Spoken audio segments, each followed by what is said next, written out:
Hello বন্ধুরা, তো চলে এসেছি ছোট্ট একটা মিনি ব্লগ নিয়ে। তো এইখানে দেখতেই পাচ্ছ ফল পাকড় নিয়ে বসে পড়েছি কাটতে। আজকে বৃষ্টির দিনে কাউকে ভাত খেতে ইচ্ছা করছে না, তো এক ঝুড়ি ফল নিয়ে বসে পড়েছি। এখানে কাটাকুটি চলছে, তো এই ধারে ফল কাটাকুটি হচ্ছে, ওই ধারে রান্নার প্রিপারেশান হচ্ছে। তো এইখানে দেখতেই পাচ্ছ আজকে সাদা সিম্পল মেনু, ডাঁটা দিয়ে আলু দিয়ে মাছের ঝোল, এখানে টমেটোর কাটা আছে, এখানে ভাতে চাল দিয়ে দিচ্ছে, এক ধারে ভাত রান্না হচ্ছে আর এক ধারে তরকারি চাপিয়ে দিয়েছে। তো ওই মাছগুলো কালকে এনেছিল, সবাই দেখেছো, তো কালকে ভাজা রেখে দিয়েছিল। তো এইখানে মাছ দিয়ে রান্না হবে তরকারি। তো এইখানে ফল পাকড়গুলো একটু ধুয়ে নিচ্ছি, কারণ যে কোনো জিনিস ধুয়ে খাওয়াটাই ভালো।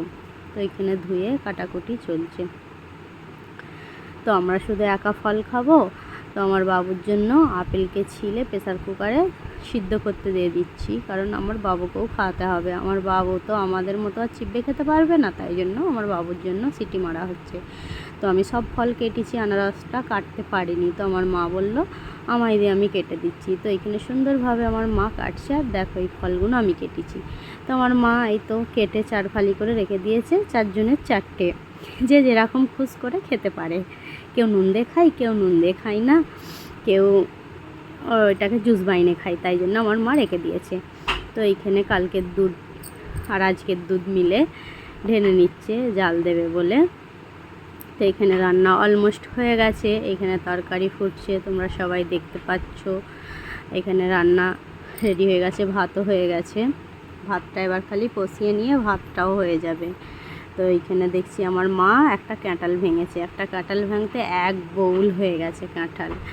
তো এইখানে আমার বাবুর জন্য আপেলটাও সিদ্ধ হয়ে গেছে, তো আমার বাবুকে খাইয়ে দেবো, দিয়ে বাবুকে রেডি করে দেবো। বাবু রেডি হয়ে যাওয়া মানে সব কিছু রেডি। চলো এবার গোসল করে আসা যাক। তো বন্ধুরা, গোসল করে এসে খেতে বসে পড়েছি। তো আজকের মেনুতে আছে মাছ ভাজা, মাছ দিয়ে ডাঁটা দিয়ে আলু দিয়ে আচার আর আধখানা পেঁয়াজ। তো চলো টাটা বাই বাই।